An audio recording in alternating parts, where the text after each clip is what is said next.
ইসলামের দ্বিতীয় খলিফা, যিনি 10 বছর অর্ধ পৃথিবী শাসন করেছেন, যার ভয়ে বাঘে মহিষে এক ঘাটে পানি খেত, তার মৃত্যু হয়েছে এক অগ্নি উপাসকের হাতে।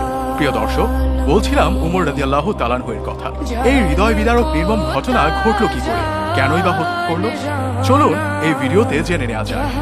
একদিন দাস পিয়ারু নাহাওয়ান্দি ওরফে আবু লুলু নামে এক পার্সিয়ান অগ্নি উপাসক উমর রাদিয়াল্লাহু তাআলা আনহুর কাছে এসে অতিরিক্ত কর ধার্য করা নিয়ে তার মনিব মুগিরার বিরুদ্ধে অভিযোগ করে।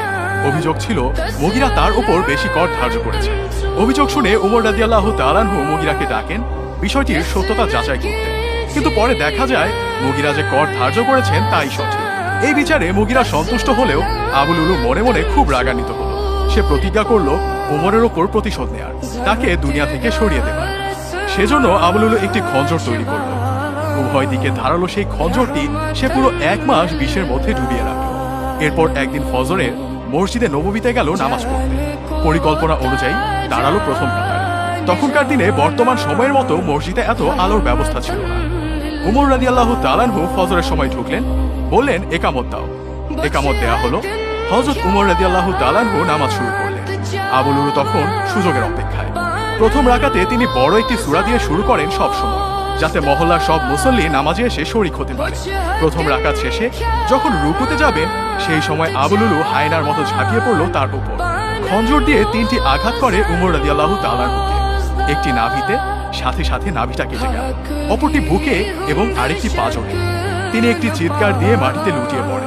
এরপর উমর রাদিয়াল্লাহু তাআলা আনহুকে পেছনে নিয়ে যাওয়া হলো এবং হযরত আব্দুর রহমান ইবনে আউফ রাদিয়াল্লাহু তাআলা আনহু সংক্ষিপ্ত 2টি সূরা দিয়ে নামাজ শেষ করেন। আবু লুলু পালানোর সময় কাতারের মাঝখান দিয়ে যায়, আর কাতারে থাকা মুসল্লিদের বিষাক্ত খঞ্জর দিয়ে ডানে বায়ে আঘাত করতে করতে দরজার দিকে এগিয়ে যায় সে। আঘাত করা 13 জন মুসল্লির 7 জনই তৎক্ষণাৎ শাহাদাত বরণ করে। আব্দুর রহমান ইবনে আউফ রাদিয়াল্লাহু তাআলা আনহু তার নিকটবর্তী গেলেও তাকেও আঘাত করতে উদ্যত হয় আবু লুলু। তিনি একটু পিছিয়ে গিয়ে নিজের চাদরটি খুলে ছড়িয়ে সেটি ছুড়ে দেন আবু লুলুর দিকে। এরপর সাহাবীরা তার দিকে এগিয়ে গেলে আবু লুলু নিজের গলায় বিষাক্ত ছুরিটি চালিয়ে দেয় এবং মৃত্যুর কোলে ঢলে পড়ে। আব্দুল্লাহ ইবনে উমর রাদিয়াল্লাহু তাআলা আনহু বলেন, আমার আব্বার কতগুলো ক্ষত থেকে অনর্গল রক্ত ঝরছে। তখনই আমি নিজের পাগড়ি খুলে আব্বাজানের ক্ষতস্থানে বেঁধে দিই। ততক্ষণে তিনি জ্ঞান হারিয়েছেন। আমরা তাকে নিয়ে বিছানায় শুইয়ে দিই।